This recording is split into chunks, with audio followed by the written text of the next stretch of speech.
la escuela que deje huella y abrigue bien. ¿Qué tal? ¿Cómo les va? Una alegría que estén ustedes ahí. Les cuento que nuestro tema de hoy se titula Los pasillos de Jonathan Argüello. Voy a estar a solas con Jonathan a lo largo del programa, quedará claro por qué este título.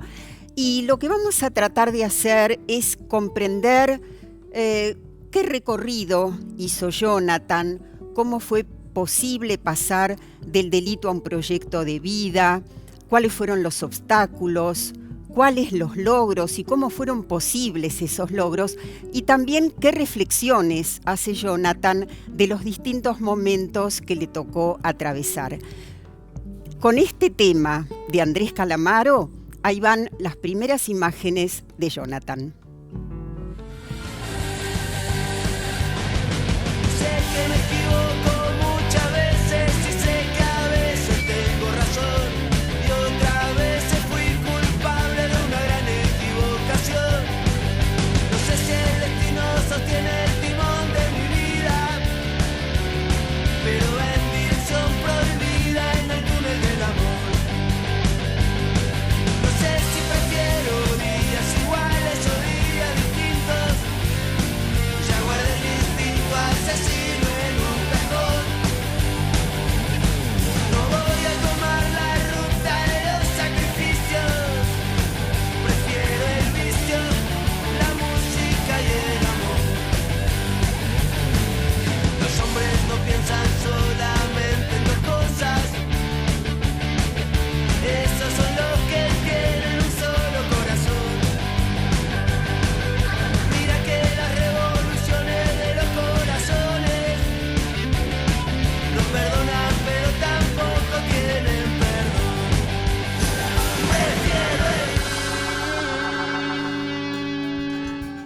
Bueno, aquí estamos con Jonathan, bienvenido. Hola. Una alegría tenerte aquí y sobre todo, bueno, escucharte charlando un rato. Jonathan, ¿dónde naciste? Bueno, buen día a todos. Gracias, Mirta, por la invitación, por Un interesarte en algo particular que la historia de vida mía. Yo nací en San Isidro, el año 85, en Bécar, en una maternidad de Bécar, y me crié, y básicamente mi infancia fue en la Villa de la Cava. Ajá. Vamos a ir viendo fotos y nos vas a ir contando también, las puedes ver allá a medida que vayan apareciendo. ¿Y cómo era el barrio cuando vos naciste en esos primeros años? Sí, yo lo que recuerdo básicamente de mi infancia, digo, los recuerdos de chico, no todos o todas o todos tenemos la capacidad de acordarnos, ¿no? Si no son sucesos importantes. Yo lo que generalmente recuerdo es eso, un lugar más casi nada marginal, en el sentido de las condiciones alrededor que existían, una familia recién constituyéndose, numerosa. Creo que ¿Cómo estaba conformada la familia cuando naciste vos? Yo cuando nací ya éramos 7, casi 8 hermanos. Venía uno más. Hoy somos 9, éramos 11 hermanos. Éramos 11 hermanos, 2 no están. Yo cuando vine al mundo, conmigo éramos 7. ¿Y había mamá, papá? Sí, mi viejo trabajador, informal, jubilado de chico por una operación, mi vieja también ama de casa. Un poco con los problemas laborales que había en el tiempo de los 90, me crié en el tiempo de los 90, con lo que tiene que ver, venía con toda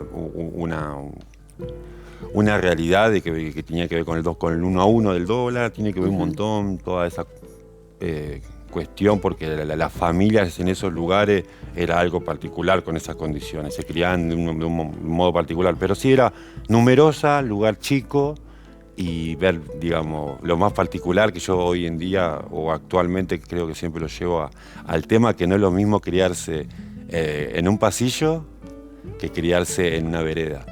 Eso es un cambio radical y parece que no, pero es un cambio radical. Creo que... La villa tiene muchos pasillos. Sí. Esos fueron tus primeros pasillos. Después vamos a ver, creo que Otros. vinieron otros. Ahora, ¿y cómo fue tu escolaridad los primeros años? Yo recuerdo siempre traigo de los 90, porque ahí había una idea en ese, digamos, en ese barrio, me gusta decir barrio, no me gusta decir Villa a mí, pero bueno, dado el caso, en la villa, que era la idea de los padres tipo de un barrio marginal, que sus hijos vayan a un colegio privado. Ajá, Yo mi infancia la pasé en colegios privados, ajá. siendo de un lugar marginal. Y tenía aspectos positivos y aspectos negativos. Esa decisión, porque fue una decisión de padres, ¿no? De que con toda la historia que uno venía. ¿Y cómo eras recibido Claro. en esa escuela privada, un chico de la villa? Había algo paternalista en decir, bueno, las personas sí pueden formarse diferentemente en una educación privada y de calidad, y que las personas tengan acceso, las personas que vienen de estos lugares, a los accesos de la sociedad. Personalmente, laboralmente, hasta educativamente. Pero lo que yo sentía, eso era en general, la Sí. visión general que tenían mis padres. Hoy en día yo puedo ver eso. ¿Y lo que vos sentías? Claro, ahora lo que yo sentía era que estaba en dos mundos paralelos. Tenía mis amistades de la villa, todo lo que tenía que ver con la cultura, con las costumbres, con todos los mecanismos que tiene que tener, con todos los pasos que uno tiene que dar y los pasillos que tiene que recorrer para hacerse, digamos, conocido y conocerse, a formar tu ambiente infantil, si se quiere.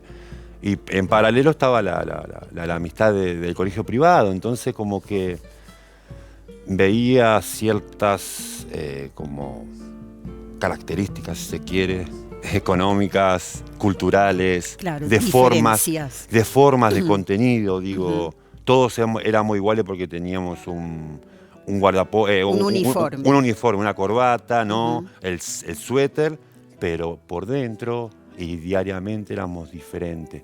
Yo era diferente o me sentía diferente de los demás. No, en ciertos casos no lo explicitaba, era siempre implícito.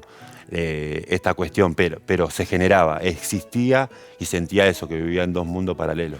¿Hiciste en esa escuela hasta qué grado? Hice hasta sexto grado, después retomé, creo que hubo un momento que hemos faltado mucho. Yo me acuerdo un año, en quinto año, sexto año de la primaria en colegio privado, que he faltado mucho todo el año por cuestión económica. Yo me acuerdo mucho eso. La cuestión del remis, la cuestión del colectivo, la cuestión Claro. de llevar todos los materiales que se pedían en ese momento en la escuela privada. Y después, bueno, tener lo que tiene que ver con el mundo cotidiano de la villa, ¿no? De cómo transitar ese mundo como era, educativo y privado, de formación que te están definiendo tus padres, y a la vez uno cómo lidia y cómo lo digiere a eso, ¿no? Claro, vos eras diferente en la escuela porque eras de la villa, y eras también diferente en la villa porque ibas a un colegio privado. Claro, y diferente porque en realidad a mí no... Mis padres me trataron de cuidar, de no mamar, de no contagiarme de toda la cultura que se vivía en ese momento, que era delictiva. Bien, ¿y lo lograron? No, Ujú. no lo lograron. No, porque creo que ha pasado anteriormente con un hermano mío, ha pasado anteriormente con otras personas conocidas. Si bien hoy en día tal vez están recibidos y todo, tuvieron que pasar horrores. Por cuestiones de estigmatización, por cuestiones de marginalidad, por cuestiones éticas, por cuestiones de origen, de dónde venís y quién sos, Claro. ¿no? Entonces, como que nada, yo la escuela la dejé al séptimo año. Séptimo año lo repetí como 2 veces más o menos. Seguramente no porque te faltaran condiciones intelectuales, ni mucho menos. Ahora, ¿y cómo empezaron los delitos? Sí, yo a veces soy muy crítico conmigo mismo cuando hablo de delito, ¿no? Hoy en día me estoy formando para investigar el delito.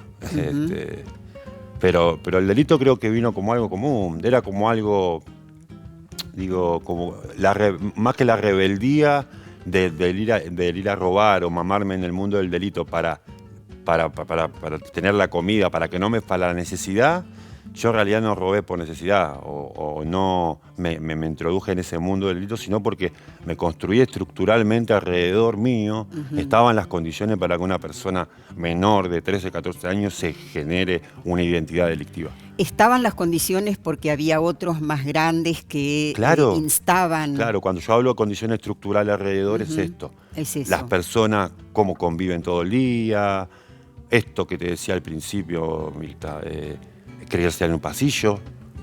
Yo iba a comprar una cosa común que te mandan tus padres y cuando volvía veía un montón de cosas, olores, sensaciones, sentidos, un montón de cuestiones que uno la va mamando todo el día y dice, che, yo estoy viviendo en dos mundos, ¿mis padres me están cuidando de esto o no me están diciendo qué es esto?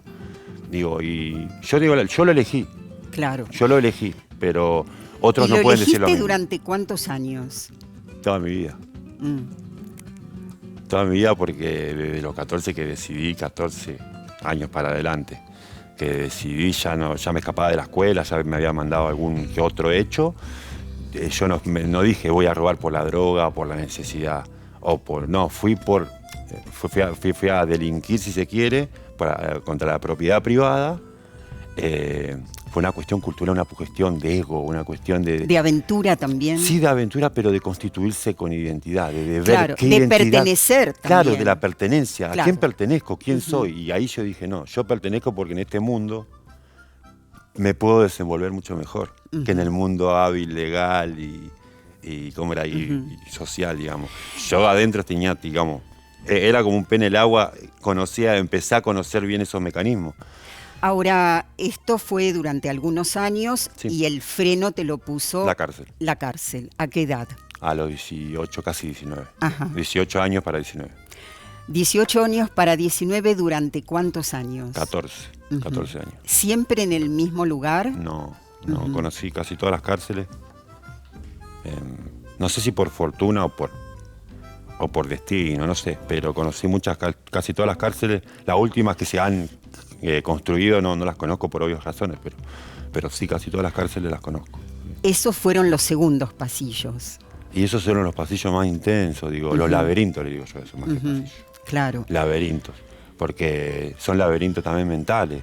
Es muy psicopático el lugar de la cárcel. Cuando está metida la cultura delictiva adentro, se genera este lenguaje, esta forma, esta lógica tumbera que se va construyendo a las personas. Construye el lugar institucional de funcionamiento y construye a las personas. Vos venías de una cultura delictiva afuera. Claro. Y te encontraste con otra adentro. Me encontré con una escuela de formación delictiva. Claro, sí, que reforzaba. Claro, todo es como eso. que estaba haciendo el posgrado en Sí, sí. el delito, digamos. Claro, ¿no? entiendo perfectamente. Estaba haciendo eso. ¿Estuviste muy solo esos años? ¿Tu familia acompañó No, yo- afectivamente o no?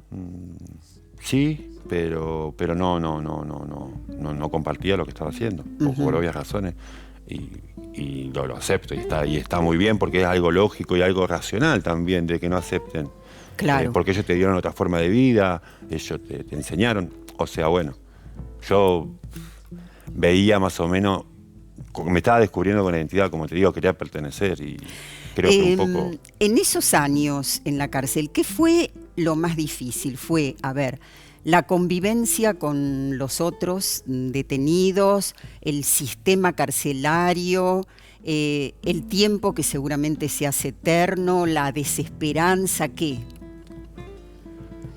Yo voy a ser sincero, es más difícil siendo sincero.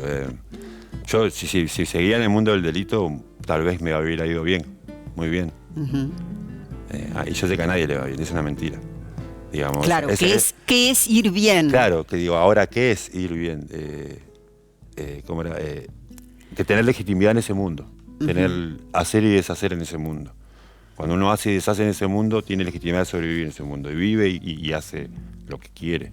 Ahora, a mí lo que más me marcó, o más yo dije, bueno, acá es el punto, es la identidad. ¿Quién soy y qué quiero ser?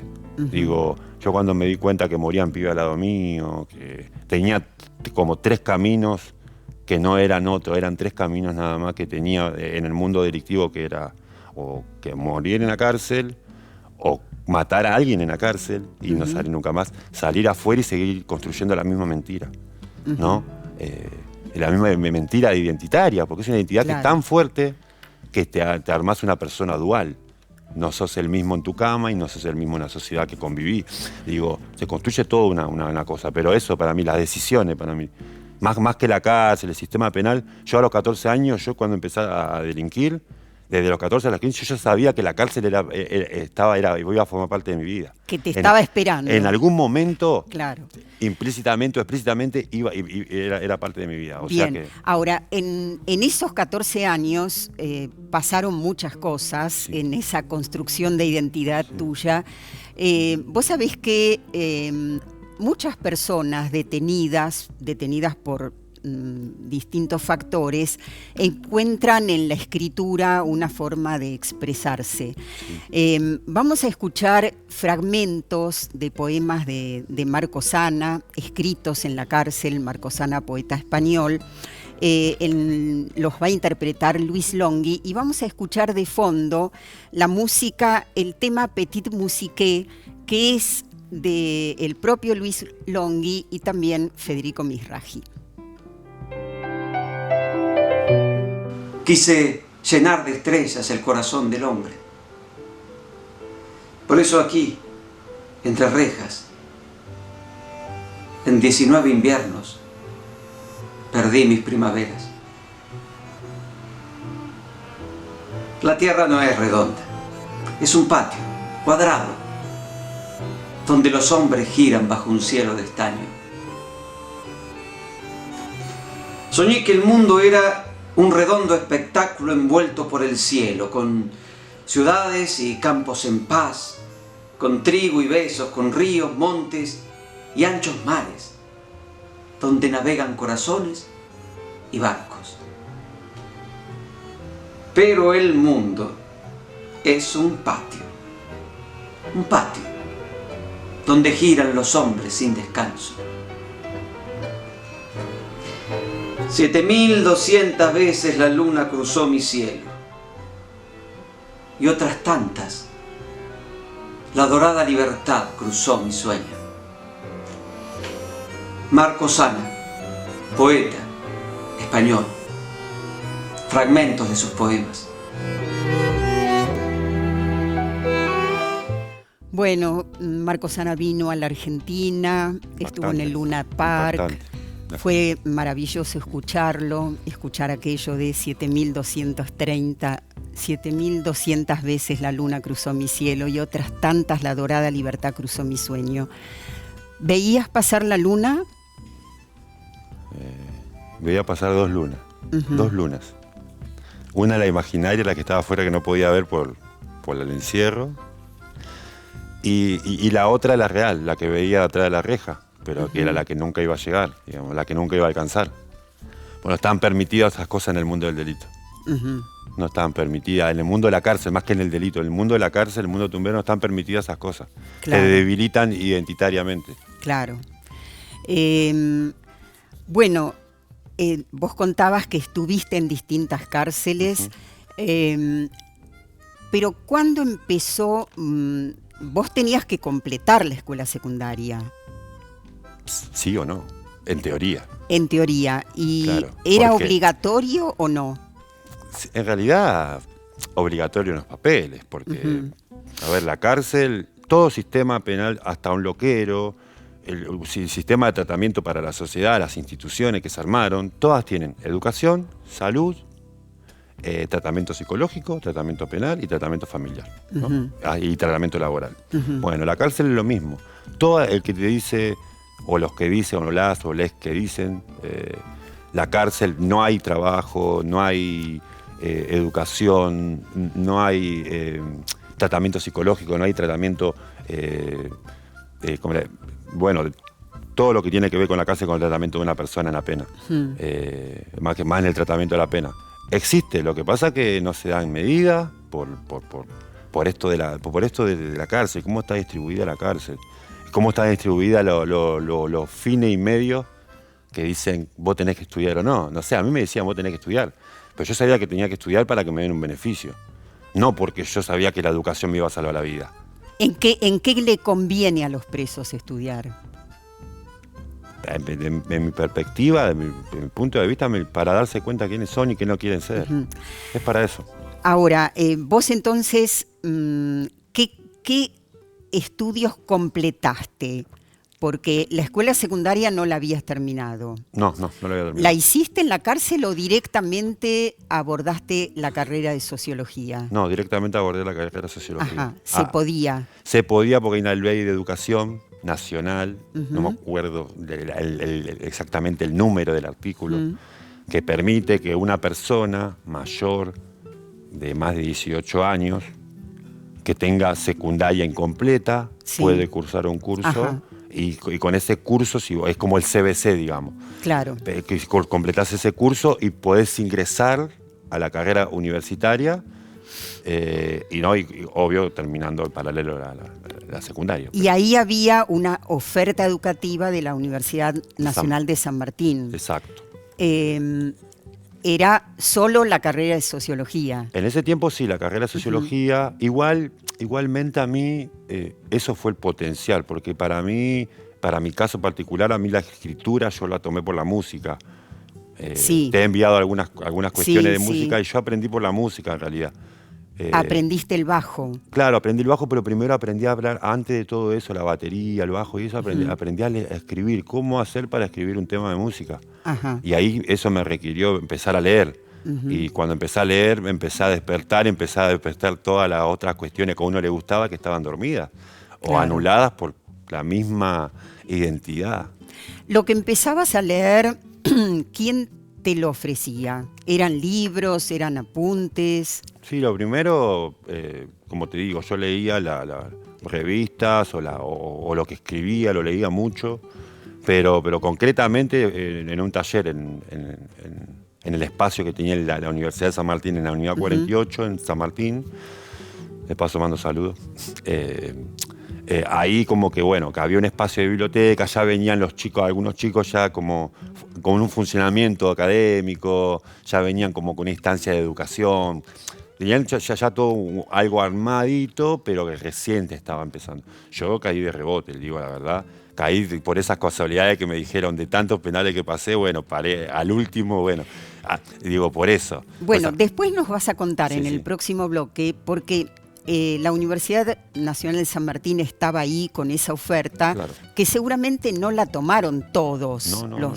Entonces, después nos vas a contar qué hubo en vos para interesarte y sostener la carrera hasta el punto de hoy tener ya 33 materias aprobadas y solo 2 a punto de recibirte. Sí, enseguida volvemos. Dale. Mochila al hombro, cuaderno nuevo, pájaro de papel. Se busca escuela que deje huella y abrigue bien.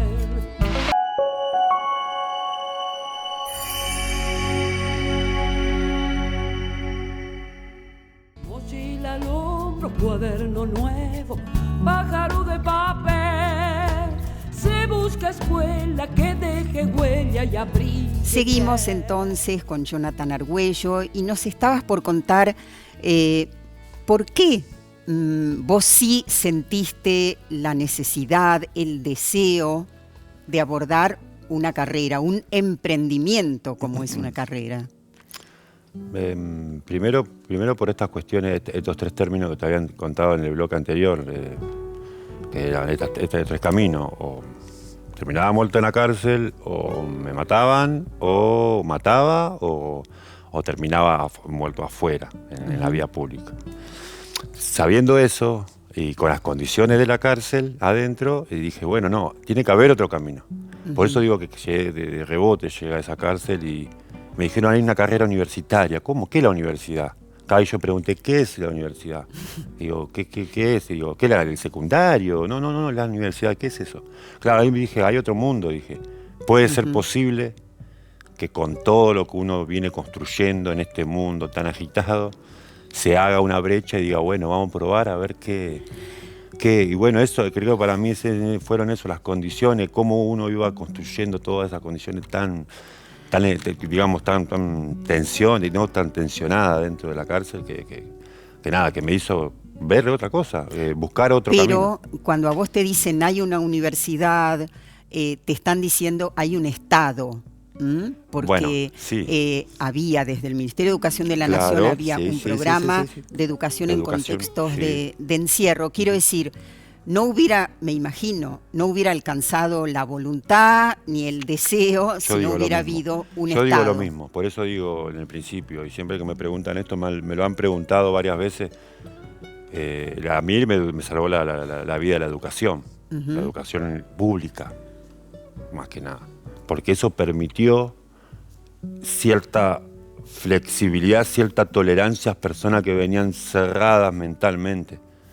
Digo, empezar a despertar con el arte, con la música, con la escritura, con los poemas, con lo que sea el ejercicio de la escritura y de la lectura. Creo que eso, si uno se permite eso en ese mundo, creo que puede permitirse todo, claro. Digamos, puede tener un montón de posibilidades. Puede salvarse y puede salvar a otras personas también. Exactamente. Jonathan, vos fuiste una de las personas elegidas para mostrar una situación de examen para ese documental que se llama Las Facultades, dirigido por Eloísa Salas, y ella filmó entonces en la cárcel algunos momentos en los que vos participás. Vamos a ver el primero. Mi hija venía de Chaco y hablaban diferente, se lo encendió porque nosotros vinimos a vivirnos a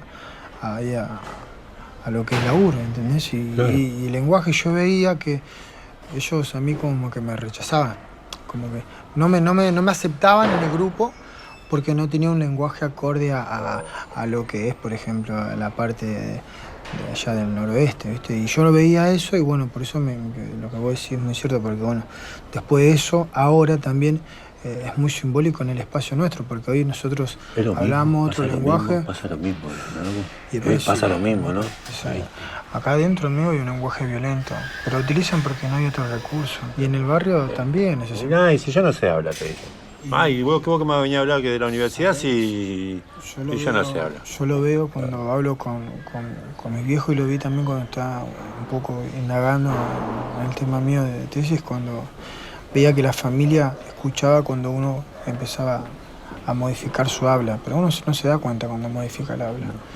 Y eso da tranquilidad a las personas también. Y después uno elige qué quiere hablar y cuándo y cómo, pero creo que sí, está bueno lo que estás por ver. Pero ahí tenés, tus viejos te escuchaban de una forma, acostumbrados a escucharte de una forma y te fueron escuchando durante el tiempo.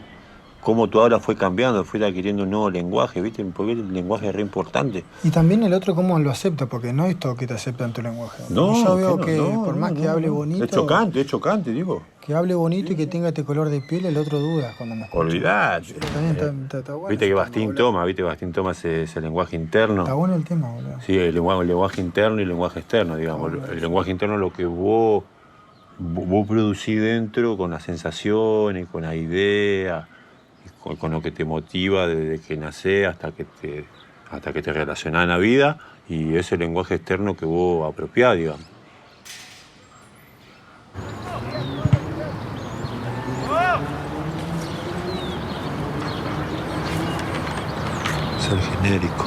Ser genérico, la forma de que el hombre realiza con la naturaleza está medida por el capitalista. Respecto de otro está manejado el otro como una competencia.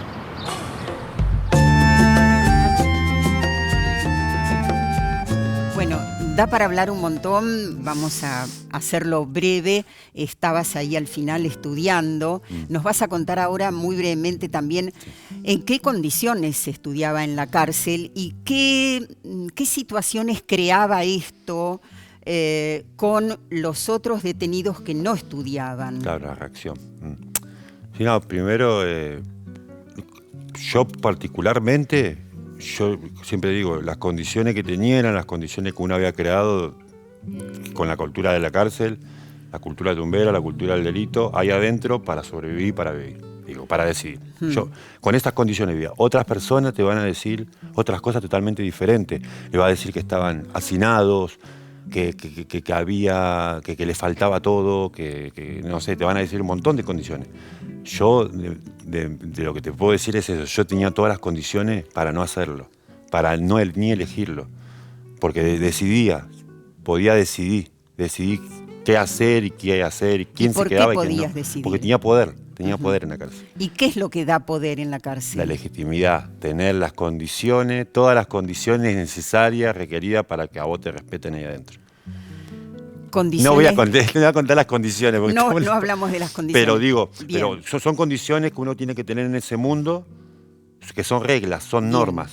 Digo, en la cárcel había espacios donde vos podías estudiar sin interferencias. Qué ¿o loco, no? qué buena pregunta, porque eso me lo preguntaba siempre. Tenía todas las capaz que tenía las condiciones para trabajar, pero no tenía las condiciones identitarias. ¿Qué quiere decir esto? Aceptar eso como importante, no aceptarlo como que es algo más. Bueno, Entonces, y aceptarlo como un derecho. no, más allá de eso, Ajá. más allá del derecho, más allá del género, más allá de todo eso, primero viene la decisión, más que la decisión personal, la decisión identitaria. Sí. Yo jodo mucho con eso, vulgarmente lo digo, porque si no decidís quién sos, no podés decidir qué hacer y qué querés ser, digo. Yo decidí, a mí me salvó eso, tener poder en la cárcel y que una universidad haya pasado por ahí. Yo dije, bueno, mi poder que yo tenía en la cárcel, ahora no lo utilizo para algo malo, sino lo voy a utilizar un ejemplo para esto. La segunda pregunta te respondo. Los presos, para que los otros presos, que eran de diferentes características, diferentes delitos y diferentes formas, que acepten y cada uno que como lo respetaban, como en el mundo de la cárcel, ahora lo respetaba porque leía un libro. Y puedas entonces defender tu espacio, Claro, tus tiempos y tu espacio de estudiante. Claro. Bueno, la directora de las facultades, Eloísa Solas, ganó en el 21 Bafisi, 2019. Buenos Aires Festival de Cine Independiente, el primer premio como mejor directora por este documental, segunda parte. Hay un tema en cómo Weber construye la causalidad, o sea, cómo un fenómeno puede ser o no causa de otro. Y hay varios conceptos que usa, ¿no? Está el concepto de causa adecuada y causa accidental, pero también está el concepto de afinidad electiva. ¿Vos te acordás qué significa ese concepto o cómo lo explica el autor? Mucho no hace énfasis en eso él, pero lo que sí hace es decir que hay fenómenos sociales que se retroalimentan unos con otros. Tienen reciprocidad y si en sí los dos son independientes, uno siempre está en enlace con el otro todo el tiempo. Esa es la afinidad electiva que tienen. ¿Que se enlazan o que están siempre enlazados? Están siempre enlazados. Ajá. Está bien. Hay una especie de reciprocidad, esperando uno el resultado del otro. ¿Y hay una afinidad electiva entre ética protestante y espíritu del capitalismo? Sí. Ok. Sí. Si vos tuvieras que construir hoy día con la información que tenés y utilizando la teoría de Weber de tipos ideales, si tuvieras que construir una tipología de personas privadas de la libertad aquí en este penal, ¿qué tipos construirías? Qué pregunta. Sí, primeramente la acción construiría básicamente tres acciones, que esas van a ser determinantes para todas las demás. Empezarías por las acciones, no por tipos de personas, sino acciones. tipos de acciones. Acciones que van a determinar los tipos de personas. Ok, entonces, construirías tipos de acciones. La acción del delincuente, Sí. la acción del que es Gil y la acción del que es policía.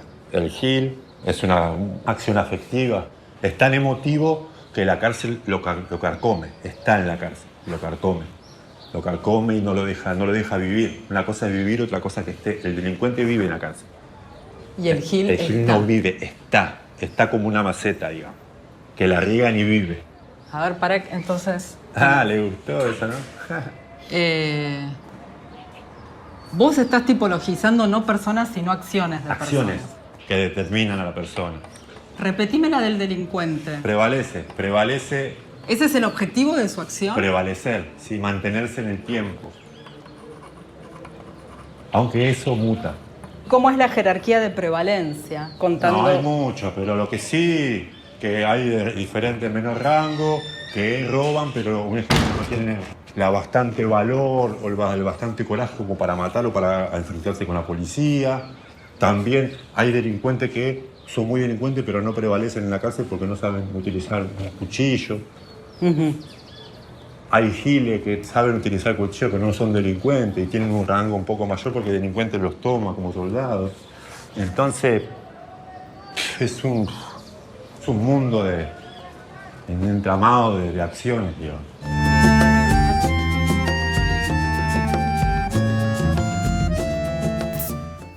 Bueno, dos escenas muy interesantes de las facultades en relación a vos. Es posible que todas las personas tengamos dos lenguajes, ¿no? Según cuál sea la situación comunicativa. ¿Cuántos? O tres. O tres, o cuatro. exacto. También, según cuál sea la situación comunicativa, ¿no? Claro, sí. Pero, bueno, en tu caso por ahí eso estaba más acentuado, ¿no? Cómo incorporar el lenguaje académico al lenguaje que vos traías de origen y cómo llevar también ese lenguaje después a la familia, que era lo que conversabas con ese colega. ¿Cómo fuiste construyendo, contanos brevemente, tu identidad de estudiante? Bueno, por esto mismo, por identificar que no solamente había un lenguaje, sino que habían varios. Pero que en ese mundo habían tres lenguajes que eran importantes para construir la identidad del estudiante y mantenerla y empezar a iniciar los pasos o los caminos de la transformación, que es el lenguaje tumbero, el lenguaje delictivo, que lo traes de afuera, y el lenguaje académico, ¿no? Porque, darse cuenta de eso a mí me sirvió cuando hay tensiones, cuando hay rupturas, cuando hay quilombos, cuando hay problemas, tanto personal, identitario, como estructural e institucional dentro de una cárcel, uno saber identificar eso. Saber identificar y decir, no, acá hay que hacer convivir estas dos cosas porque por más que yo no quiera, van a seguir existiendo. Entonces, para mí es eso, darme cuenta que había más lenguaje que tenían legitimidad dentro de la cárcel. Así es. La situación de examen esa es interesante porque hay una docente que no te exige que vos estés sentado ante ella formalmente exponiendo, sino que te permite desplazarte como lo hacían los filósofos peripatéticos, claro, ¿no? Alrededor cuando los iban con los discípulos caminando y filosofando, claro, ¿no? Bueno, hubo seguramente que ir construyendo un vínculo con la directora Eloísa Solas y la tenemos, ¿sabes? Esto es lo que nos dice. Hola, soy Eloísa, la directora del documental Las Facultades, y quería contarles brevemente de la experiencia de filmar el examen de Jonathan. Fue el examen más complejo de filmar por, las obvias razones de que era dentro de un penal y donde hubo más misterio, que siempre hay cuando uno va a filmar, pero acá más, ¿no? Porque no tuvimos mucha comunicación con él desde que aceptó filmar hasta que fuimos varias veces meses más tarde para la fecha de examen. Y bueno, en el momento que se prendió la cámara, desde cuestiones que son secundarias, pero no tanto, que tienen que ver con el azar de los colores, de la luz que había, del vientito que movía las cortinas, yo ya vi que estaba filmando algo lindo de ver, y su gestualidad, y esto ya tiene más que ver con lo otro, ¿no? Lo de la gestualidad, porque a partir del examen de Jonathan, o del caso de Jonathan especialmente, yo terminé entendiendo que, lo que más me interesaba a mí de esta película, ¿no? Que era poder observar este encuentro esta combinación, diría, como tan increíble entre, información teórica, ¿no? Que generalmente está en los textos y que va a través de un proceso arduo, comprometido, en el mejor de los casos apasionado, ¿no? De lectura y de pensamiento, va a ingresar al cuerpo, ¿no? Y elegí obviamente filmar este tipo de examen, ¿no? Que es el examen oral, justamente por eso, ¿no? Porque no hay un intermedio donde uno escribe y edita y, lo separa de sí y lo entrega, sino que, es el momento donde un docente, una docente te dice, a ver, empezá a hablar y, hay que tomar ese momento y usar la propia gestualidad, el propio lenguaje, toda la incomodidad de la situación, tratar de usarla a favor, apropiarse. Y eso yo lo vi en Jonathan de una manera fantástica, porque, y no solo en el examen, ¿no? Creo que la manera en la que él entiende esto de qué es estar estudiando, para qué, ¿no? Lo que significa hacer una carrera, no como un trámite, ¿no? Donde se van dando exámenes, sino como una relación muy comprometida.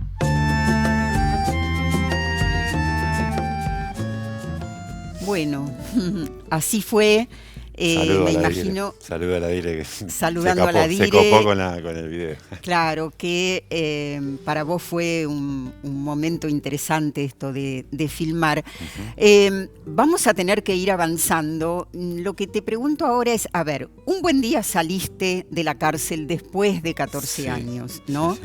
Sí. Y entonces, contanos, ¿qué produjo eso? Porque muchas personas hablan también del miedo de salir, ¿no?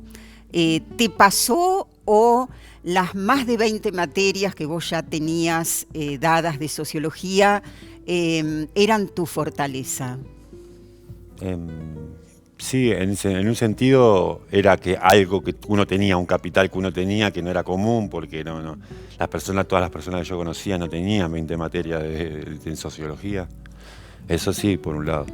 Pero sí, el miedo lo tenía, uh-huh, porque no sabía cómo me iba a desenvolver. Si bien sabía que tenía un montón de relaciones, porque agradezco que hubo un gobierno que puso la educación pública en donde tiene que estar, en esos lugares, uh-huh, que son la cárcel, y no la educación solamente de secundaria, sino la universitaria. Digo, eso tuvo que ver mucho. Pero específicamente, para no irnos por la rama, el miedo lo tenía en este sentido, de decir, ¿qué voy a hacer ahora? ¿Cómo me voy a conformar como ciudadano? ¿De dónde empieza mi límite de ciudadano? ¿Y en dónde no? ¿En dónde, hasta dónde, y cuánto y tanto yo tengo que empezar a seguir utilizando la informalidad? ¿O la ilegalidad? ¿O seguir con este camino nuevo? Fue un desafío.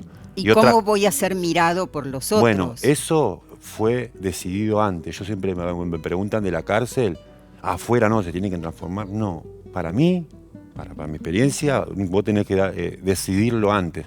El miedo, las sensaciones, la incertidumbre, las tensiones, todo lo que se alza, las antagonías que se generan cuando uno sale en esas condiciones, los ofrecimientos que uno tiene que rechazar, los mundos que tiene que rechazar, creo que hacen posible que cuando uno decida por lo importante y no por lo que le gusta. Uh-huh. Eloísa lo decía en el tape.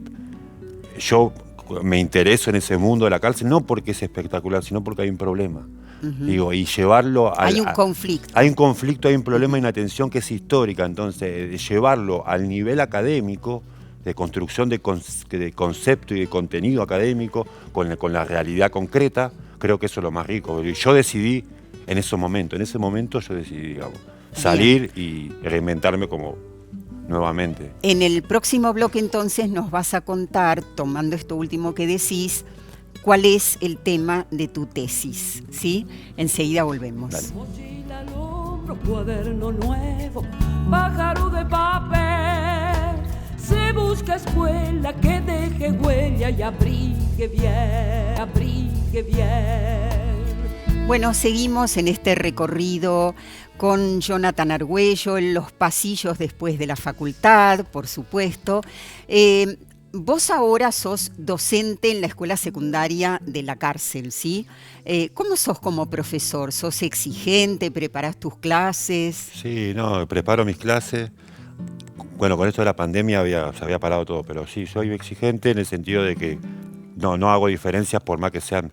Estoy dando a dos grupos, un ejemplo, penitenciarios que necesitan secundario y chicos que están privados de libertad. Pero sí, no, trato de ser exigente, pero aprender con ellos. Bien. Aprendo con ellos. También estás haciendo tu tesis, ¿sí? ¿Cuál es el tema? Sí, yo estoy investigando el lenguaje delictivo, el lenguaje académico y el lenguaje tumbero dentro de las cárceles de la provincia de Buenos Aires. Uh-huh. ¿Y quién es tu director de tesis? ¿Lo elegiste vos o te lo ofreció la facultad? Me lo ofreció la facultad porque era un profesor de un taller de filosofía que dictaba el lugar. Uh-huh. Y profesor de ontología en la materia de método de investigación cualitativa. Bueno, yo lo elegí a él porque él se dio cuenta de lo que yo me di cuenta, que existían otros lenguajes. Uh-huh. que tenían vida, entonces lo elegí a él y bueno, se llama Mariano Gialdino, le mando un saludo grande, inmenso. Y a la vez él está haciendo una investigación y vos sos ayudante de él. Sí, yo soy ayudante de su equipo de trabajo de metodologías cualitativas para el CONICET, CI CONICET. Sí, le estoy ayudando con su tesis, con su tema de doctorado, que ellos están viendo la cuestión penal, la cuestión carcelaria. O sea, hacen un intercambio de alguna manera. Y yo estoy matando dos pájaros de un tiro. Claro. Tengo información con historias de vida, con entrevista en profundidad, con cuestionario, con trabajo de campo. Con eso, y en paralelo me queda para el trabajo de él, digamos, para todo el material que queda. Mariano Gialdino es licenciado en filosofía, como decías vos, es becario del Centro de Estudios e Investigaciones Laborales del CONICET y también es docente intramuros. Esto es lo que nos dice. Hola Mirta, hola Jonah, qué lindo tener un lugarcito ahí en ese espacio que han generado tan amablemente. La verdad que lo saludo particularmente porque Jonathan no solamente es un amigo enorme que yo tengo, sino principalmente un gran maestro, y por ende creo que su historia no solamente merece ser contada, sino que tiene derecho a ser oída, en el sentido que debe inscribirse dentro de esas referencias desde las cuales nosotros después podamos reflexionar, elaborar políticas públicas relativas al encierro, relativas a la educación y por supuesto a la educación en contexto de encierro. Si yo digo que Jonathan es maestro mío, lo digo con conocimiento de causa, Yo antes fui el suyo. La primera vez que yo lo conozco a Jonathan es como siendo yo parte del equipo de metodología cualitativa del CONICET, que ofrecía su curso en la unidad penitenciaria 48 en el contexto del CUSAM. Y al final del curso, Jonathan, en vez de acercarse a los laureados y reconocidos internacionalmente otros miembros del equipo, se acerca a mí para que dirija su tesis, y yo a partir de ahí básicamente me convierto en su discípulo. ¿Por qué discípulo? Primero, porque Jonathan pertenece a todas luces a una nueva falange de intelectuales, sobre todo para el mundo de las ciencias sociales, en las cuales se investiga un fenómeno en el cual se es realmente experto. Ningún científico social puede estudiar el lenguaje tumbero como lo hace Jonathan. No se puede. En cambio, Jonathan perfectamente puede incorporar todas las herramientas teóricas que enseñan en cualquier facultad de sociología. Pero hay algo más importante. Jonathan consiguió realizar su periplo universitario transformándose sin transvestirse. ¿Qué quiero decir con esto? Muchas veces se muestra el proceso de educación carcelaria, ¿no?, de educación en contextos de encierro, como una epopeya civilizatoria, ¿no?, como una tarea en la cual se transforma un elemento indómito, hostil, salvaje, en un elemento por lo menos normal, ¿no? Cinematográficamente es el violento, la bestia bruta que termina tocando el violín, pintando, escribiendo poesías, que son en última instancia narraciones del triunfo de la civilización. ¿No? La civilización es tan poderosa que aún la persona más bestial puede llegar a terminar tocando a Mozart y transformando su vida. que en última instancia son que narrativas excluyentes, ¿no? Que nos muestran que, bueno, una definición de normalidad, de belleza que termina imponiéndose y desplazando el resto. Jonathan no se transvistió. En Jonathan la universidad no es una ruptura biográfica, como no lo es en la gente que estudia en la calle. Los que no estuvimos periodo de nuestra libertad insertamos nuestra experiencia universitaria, si la tuvimos, como una continuidad de nuestra biografía, de nuestro proyecto. No tuvimos que renunciar a nada, al contrario, nos enriquecimos. Muchas personas que estudian estando privada de su libertad, terminan renunciando parte de su identidad. Y Jonathan sigue teniendo sangre. Pregúntenle después al que es experto qué es la sangre. Pregúntenle por qué algunos estudiantes pierden la sangre cuando empiezan a estudiar. ¿Por qué él nunca lo hizo? Porque eso me parece fundamental para realmente poder generar una educación que habilite a estructuras participativas a nivel político. Se requiere que las personas no se transformen, no se normalicen. Se requiere mantener esas diferencias para que las personas puedan enriquecerlas, trabajarlas, desarrollarlas. No es un aparato de normalización, por eso vale oro tener un intelectual como Jonathan y que para colmo en este momento está dando él mismo clases para integrantes del servicio penitenciario y para otras personas privadas de su libertad. Y de despedida, ¿qué querés decir? Gracias a Mariana por la paciencia, como dije antes, por ver en mí algo que que estaba buscando, que vi que estaba buscando y no encontraba, y que cuando lo encontró se sorprendió también porque él también se puso a aprender conmigo, así que nada, abrazo grande a la Universidad de San Martín también, porque fue posible por ellos. Muy justo eso. Pero sí, es muy justo. Más allá del gobierno que estaba en ese momento, que ha permitido la educación pública en todas las cárceles, particularmente ahí hizo un cambio. En la provincia de Buenos Aires hizo un cambio. Por eso yo agradezco, más allá de todo, a la universidad. Bien, me parece que es maravilloso cómo pasaste de la aventura delictiva a la aventura del conocimiento, del pensamiento y de la transmisión. Una alegría igualmente haberte tenido acá. A ustedes hasta la próxima semana. Cuaderno nuevo, pájaro de papel, se busca escuela que deje huella y abrigue bien.